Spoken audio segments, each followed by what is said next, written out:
Praise the Lord. கர்த்தருக்கு மகிமை உண்டாவதாக. இந்த நல்ல காலை வேளையில் கர்த்தருடைய வார்த்தை மூலமாய் உங்கள் யாவரையும் சந்திப்பதிலே நான் பெருமகிழ்ச்சி அடைகிறேன்.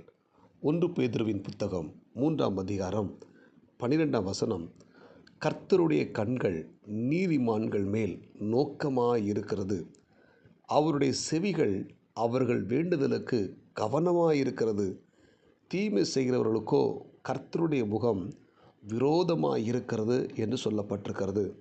அன்புக்குரிய தேவனுடைய பிள்ளைகளே, கர்த்தருடைய கண்கள் நீதிமான்கள் மேல் நோக்கமாயிருக்கிறது. நாம் வாழுகிற இந்த உலகத்தில் ஒவ்வொரு தேவனுடைய பிள்ளைகளும் நீதிமான்களாக வாழும் பொழுது இந்த உலகத்தில் இருக்கிற பிரச்சனைகளும் துன்பங்களும் வியாதிகளும் பலவீனங்களும் நம்மை சூழ்ந்து விடாதபடிக்கு தேவனுடைய கண்கள் கவனமாக நம்மை பாதுகாத்து கொண்டே இருக்கிறது. அவருடைய கண்கள் பூமியெங்கும் உலாவி கொண்டிருக்கிறது என்று வேத புத்தகம் சொல்லுகிறது. கர்த்தருடைய கண்கள் பூமியெங்கும் உலாவி கொண்டிருக்கிறது. உத்தம இருதயம் உள்ளவர்களுக்காக அவளை பாதுகாத்து கொள்வதற்காக அவருடைய கண்கள் பூமியெங்கும் உலாவி கொண்டிருக்கிறது என்று சொல்லி 2 நாளாகமத்தின் புத்தகம் 16ஆம் அதிகாரம் 9ஆம் வசனம் சொல்லுகிறது.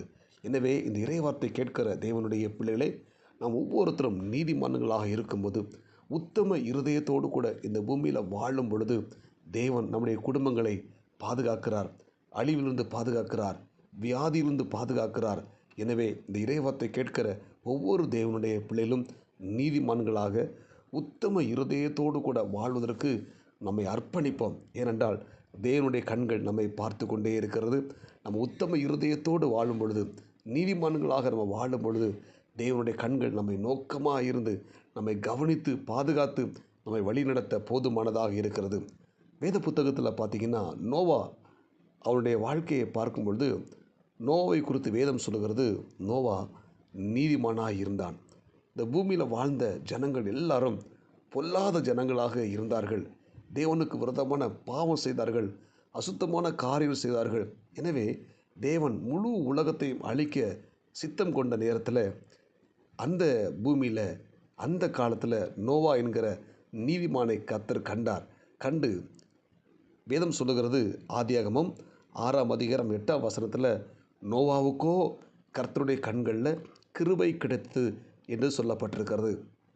இந்த நோவா உத்தம இருதயத்தோடு நீதிமானாய் வாழ்ந்தனால தேவனுடைய கண்களில் அந்த நோவாவுக்கு கிருபை கிடைத்தது. நோவாவையும் அவன் குடும்பத்தையும் தேவன் அந்த அழிவில் சிக்கிவிடாதபடி அவன் குடும்பத்தை பாதுகாக்க சித்தம் கொண்டார். அவனையும் அவனுடைய மனைவி, பிள்ளைகள், மருமக்கமார் எல்லாரையும் பாதுகாப்பதற்காக ஆண்டு நோவாட்ட சொல்ல, நோவா நீ கொப்பேறு மரத்தினாலே ஒரு பேழையை உண்டு பண்ணு என்று சொல்லி ஆண்டவர் பத்திரமா அந்த நோவாவையும் அவன் குடும்பத்தையும் அந்த பேழைக்குள்ளே வைத்து பாதுகாக்கிறார். அன்புக்குரிய தேவனுடைய பிள்ளைகளே, இன்றைக்கும் நம்முடைய வாழ்க்கையில் நாம் வாழுகிற இந்த பொல்லாத உலகத்தில் நாம் வாழ்ந்து கொண்டிருக்கிறோம்.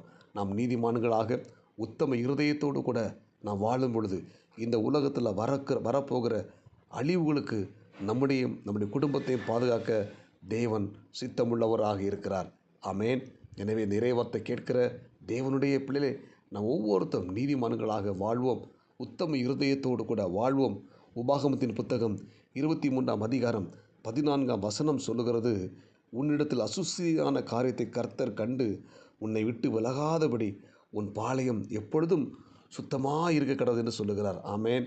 நம்முடைய வாழ்க்கையில் அசுசியான காரியத்தை ஆண்டவர் பார்த்துட்டார்னா நம்மளை விட்டு விலகி போய் விடுவார். எனவே இந்த இறைவார்த்தை கேட்கிற தேவனுடைய பிள்ளைகளே, நமக்குள் அசுத்தமான காரியங்கள், தேவனுக்கு எதிரான காரியங்கள், இச்சையான காரியங்கள் நமக்குள் இராதபடி நம்மை ஒவ்வொருத்தரும் பரிசுத்தப்படுத்துவோம். ஆமேன். சுத்த இருதயம் உள்ளவர்களுக்கு கர்த்தர் நல்லவராகவே இருக்கிறார். எனவே நம்முடைய பாளையம், நம்முடைய குடும்பம், நம்முடைய வீடு எப்பொழுது சுத்தமாக இருக்கட்டும், நம்முடைய இருதயம் சுத்தமாக இருக்கட்டும். நம்ம இடத்துல அசுசியான காரியத்தை கர்த்தர் பார்த்து விட்டால் அவர் நம்ம கூட இருக்கவே மாட்டார். ஆமேன். நம்மளை விட்டு விலகிடுவார். வேதம் சொல்லுகிறது, நான் உன்னை விட்டு விலகுவதும் இல்லை, உன்னை கைவிடுவதும் இல்லை என்று சொன்ன ஆண்டவர் அவர் நம்மோடு கூட கடைசி வரைக்கும் மரண பரிந்து நம்ம கூட இருந்து நம்மை வழிநடத்துகிற தேவன். எனவே நமக்குள்ள இருக்கிற அந்த அசுசியான காரியங்கள், அசுத்தமான காரியத்தை விட்டு விலகி பரிசுத்தமான காரியத்தை நாம் பெற்றுக்கொள்வோம். பரிசுத்தமான மனிதர்களாக வாழும் பொழுது தேவன் நம்மை ஆஸ்வதிப்பார். இந்த வாசிக்கப்பட்ட வேத வசனத்தின்படி கர்த்தருடைய கண்கள் நீதிமான்கள் மேல் நோக்கமாயிருக்கிறது, அவருடைய செவிகள் அவர்கள் வேண்டுதலுக்கு கவனமாயிருக்கிறது. அல்லேலூயா. நம்ம வேண்டுதல் செய்யும்போது நீதிமான்களுடைய அந்த ஊக்கமான ஜெபத்துக்கு மிகுந்த பலனுள்ளது என்று வேதம் சொல்லுகிறது. எனவே நாம் ஜெபிக்கும்போது நீதிமான்களாக நாம் இருந்து நாம் ஜெபிக்கும்போது நம்முடைய ஜெபத்துக்கு பதில் கொடுப்பதற்கு அவருடைய செவிகள் கவனமாக இருக்கிறது என்று சொல்லப்பட்டிருக்கிறது. தீமை செய்கிறவர்களுக்கோ கர்த்தருடைய முகம் விரோதமாக இருக்கிறது. எனவே ஒருபோது நம்ம தீமை செய்யாமல் நன்மையை செய்வோம். கர்த்தருக்கு விரோதமான செயல்களில் நம்ம ஈடுபடாமல் தேவனுக்கு பிரியமான காரியங்களை செய்வோம். கர்த்தர் நம்மை ஆஸ்வதிப்பார். ஜெபிப்போமா? பரலோக தேவனே, இரக்கமுள்ள இயேசுவே, இந்த காலை நேரத்தில் நாங்கள் கேட்ட விலையேறப்பெற்ற சத்தியத்துக்காக ஸ்தோத்திரம் பண்ணி ஜெபிக்கிறோம். கர்த்தருடைய கண்கள் நீதிமான்கள் மேல் நோக்கமாக இருக்கிறது என்ற வசனத்தை நாங்கள் தியானித்திருக்கிறோம். ஆண்டவரே, நீதிமான்களுடைய ஜெபத்திற்கு உம்முடைய செவிகள் கவனமாக அந்த ஜெபத்தை கவனமாக கேட்டு அதுக்கு பதில் கொடுக்கிறதா ஆண்டவரே. தீமை செய்கிறவர்களுக்கோ உம்முடைய முகம் விரோதமாக இருக்கிறது என்று தியானித்தோம். இந்த இறைவார்த்தை கேட்ட நாங்கள் ஒவ்வொருத்தரும் ஆண்டவர் நீதிமான்களாக, இருதயத்தில் சுத்தமுள்ளவர்களாக, உத்தம இருதயத்தோடு வாழ உதவி செய்வதாக, உம்முடைய கண்களுக்கு முன்பதாக எப்பொழுதும் நீதிமான்களாக இருக்க உதவி செய்வதாக. இந்த இறைவார்த்தை கேட்ட எல்லாரையும் ஆஸ்வதிங்க. இந்த நாளுக்குரிய கிருபை கொடுங்க. இயேசு கிறிஸ்துவின் நாமத்தில் ஜெபிக்கிறோம் நல்ல பிதாவே, ஆமேன். God bless you. உங்கள் யாவரையும் கர்த்தர் ஆஸ்வதிப்பாராக. இந்த நாள் உங்களுக்கு இனிமையை அமையட்டும். ஆமேன்.